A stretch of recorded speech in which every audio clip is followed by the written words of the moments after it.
This Liberty Sports Update is brought to you by Beacon Credit Union. I'll tell you, when I landed the other day, I really kind of had my mind set on one or two places that I thought I would be headed to, and then to get the message that they wanted to visit with me, it just immediately started clicking in my mind. I've always, of course, I've been a head coach now for the last 5, 6, 9 out of the last 10 years. And I love that position because I get to kind of dictate the tempo and the core values of the program.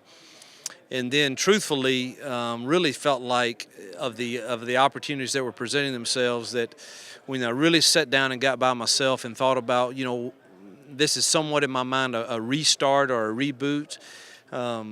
The best environment for my wife and kids and myself to do that in, and it was pretty clear that this to me, and a lot of people may not understand why you do that as opposed to go to another SEC school or something, but I've done that before and it worked out pretty good for me. And so I like coming into places that I think the environment in this case is good for my family. It's somewhere where you're embraced and people understand grace and celebrate you for not only who you are, but whose you are. And so that kind of made it become in the lead pretty quick. Coach, do you view this as a special challenge to take this program to the next level? Yeah, I've loved challenges my whole life. To go from a high school coach to the head coach at an SEC program in 7 years, it's really not the norm. And I've had so many good people around me that help me do those things, and then God blesses that when you do it the right way. And I just felt like I love a challenge. And when I heard that this program had not gone to a bowl game, I don't know why that triggered me. But it's like I said earlier, not many people remember who's second at things, but they remember who was first at things. And I want to see the look on those kids' eyes when they get invited to a bowl game, and I want to see the excitement in the fans here, along with other things. There's a lot of other things that I want to see in this program, but that's one that just really, that challenge in itself really motivates me. How familiar are you with Liberty's program, just getting into the nuts and bolts, the personnel, things like that? Very little. But I will be as soon as I get through here and get to work on recruiting and on the talent that we have and what our needs are and where our deficiencies are, and go out and find some help in recruiting with those, get a staff in place, and go to work on that. I did watch them play at least one game, maybe a better part of two games, and I was impressed with certain facets of it. And obviously, Coach Gill did a good job. Winning 6 games in your first year in FBS that's an accomplishment, and that sets the bar for me, And I don't want to let that down. So, but I don't know enough to even speak of it at this point. This is an offense that puts up a lot of points. Yes. You're known for your offensive scheme. Yeah. Do you see yourself changing a whole lot of what you've done in the past, or you want to kind of bring that same look? Yeah. No, I'm not going to change what we've done offensively. It's everywhere I've been is set records, and we broke all the records at Arkansas State and at Lambeth and then at Ole Miss also in a very difficult conference, probably in a conference where you would say on paper that we don't have the exact talent that maybe some of the others do that we played, but yet we're able to, average 30, 35, 40 points in a given year. So I just believe in it so strongly. It's what I know, and won't get away from that at all. Pretty open, defensively minded.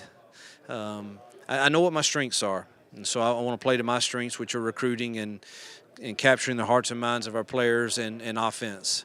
So I've got to find a guy that I believe that can be the head coach of the defense, that I don't have to spend time, a lot of time on that. I want to understand the third down plan, and I want to understand the red zone plan where I can help there. But outside of that, I've got to have some trust in that guy because my time is spent on things I know I'm strong at. Will you consider any of Coach Gill's staff to join your team? Yeah, I'm going to meet with everyone, and I'm not going to be in a hurry because I think that I've been on that end of it, and it's not fun.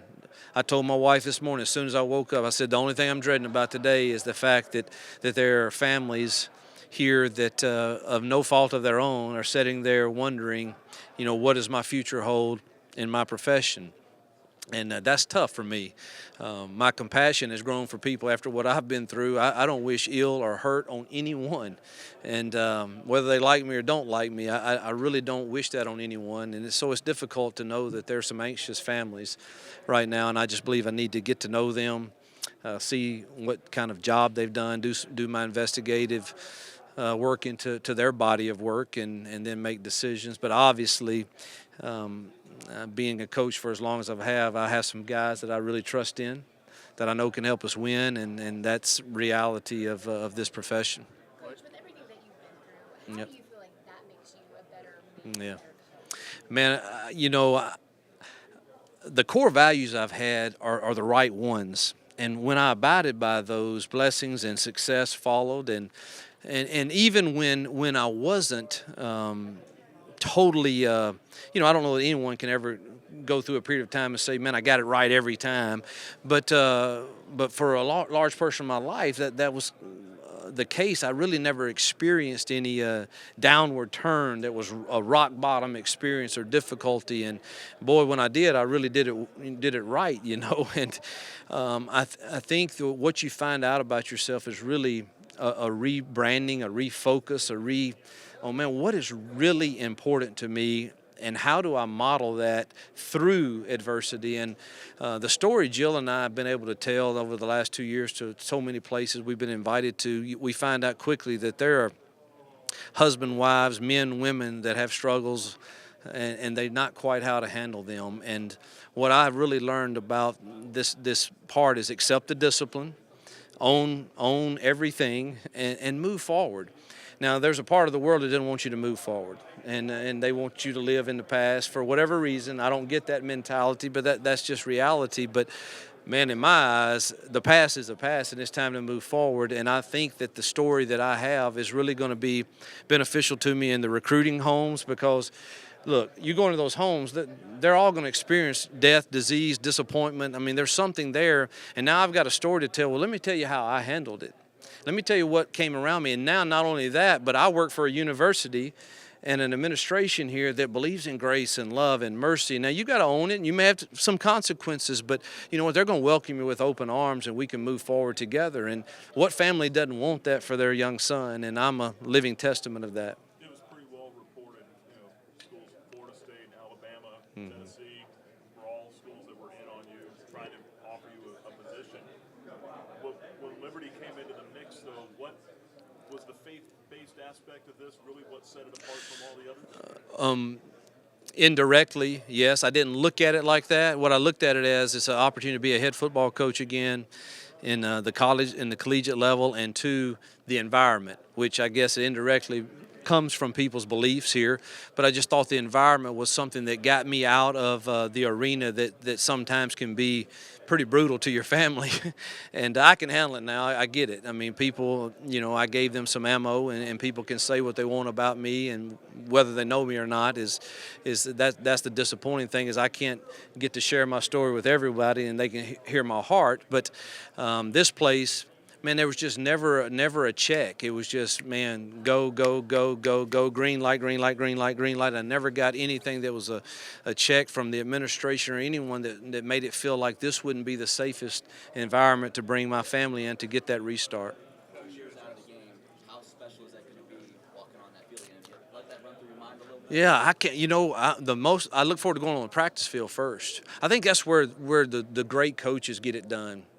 I have great respect for Nick Saban and Gus Malzahn. They're two of my good friends, and one thing I know about those guys and others is, man, it's every day. That mental grind, that stressing of your team in the practice makes that game pretty easy. But sure, there's going to be a little extra juice on that game day because I've been out. But it's also given me a time to really go through every facet of my program, of the way I ran it, to if I get the other opportunity, what would I change, what worked, what didn't work as well, and I didn't pay enough attention to this one or this one, and I need to do better. I think I'm better prepared. Offensively, I think I've had one of the great systems, and I think it's even better now. I can't wait to try some things that I've been doodling on notepads for the last 2 years.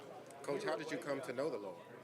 Man, my dad, who's here, led me to the Lord when I was 12 years old, and I was blessed to be raised in a family of believers, and from my grandparents down, and to be in church Sunday morning, Sunday night, Wednesday night, like good Baptists did back then. One thing I didn't get though is, religion at that time. Religion, I say, was a list of do's and don'ts. And you didn't really talk about the don'ts a whole lot in my upbringing in that arena. And what I found with my kids is, man, this thing is relational. The relationship you have, it's not about the do's and don'ts. It's about loving someone that's given his life for you enough that you want to obey, and that you want to, and godly sorrow when you don't. And so the justification comes with my salvation, and that happened many years ago. The sanctification process is ongoing for all of us, and I'm thankful that I have a guide inside me now that if I just listen, he won't lead me astray. So I'm thankful that I was raised in that for my salvation. But boy, since then, there's so much to learn about this relational following of the man called Jesus. What would you tell the fan base, Flames Nation, for next year to come out Yep. to a game? What would you Yep. say to encourage them to come out and support? Well, what we're going to give them on the field is going to be the encouragement, but I think there's enough passion here already. Before I accepted this job, I called a coach that coached here this year as a visiting team. I wanted to know, tell me, what's the sense, because they're not in a league, and give me a sense of what it's like. He said, without a doubt, that student section was the greatest one that they experienced all year long. And so that tells me, and I'm sure it's not just the students, there's other people, but the passion that I've being here and having spoken with Jill at Chapel, touring the place, getting to know the people, hearing that about the student section, there's one thing that I don't have any doubt of, and that's the fact that there's passion here. And so if we just give them a reason to believe, which we will, we've done that everywhere we've been, the ticket sales will be fine. You mentioned earlier about filling out your staff. Do you have a timetable for when you want to get that accomplished? What my only plan is right now, I'm bringing 2 guys in next week, maybe a third, but 2 for sure. And we've got a week to be on the road to see kids. I'll use some of the staff here that have ties with those guys and get to know them some.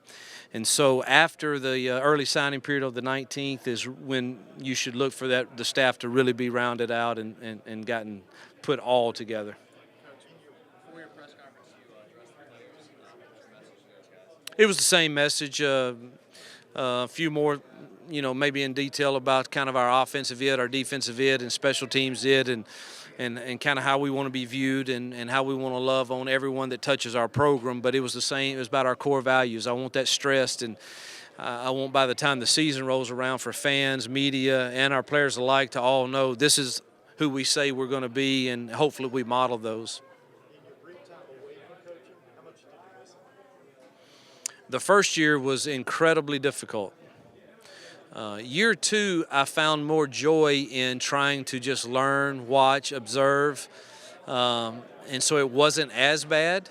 Obviously, Saturdays are the worst days, and the first year I would go in the tank on Saturdays and go to church on Sundays, pick me up a little bit, and then Monday morning start kind of gradually getting back up to who I normally am. But it was better this year, but still, you do something for 26 years and it's taken away from you. It's very, very difficult to not miss it a lot. So it definitely renewed my passion, and knowing that the gifting I have to do this I just couldn't wait to get back in it.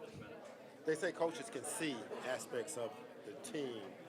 What does Liberty need? What are their weaknesses? What are their strengths? Yeah, I don't know yet, but I look forward to watching some film over the next 3 days. Hopefully I can take some on the road and watch it while I'm on the plane, and at our next gathering with you I'll be better able to address that, but I would be speaking out of ignorance right now if I tried to address that, so I'd rather wait and see it. I'm sure there's some of both, strengths and weaknesses. We all have them, so we'll try to address the weaknesses and enhance the strengths.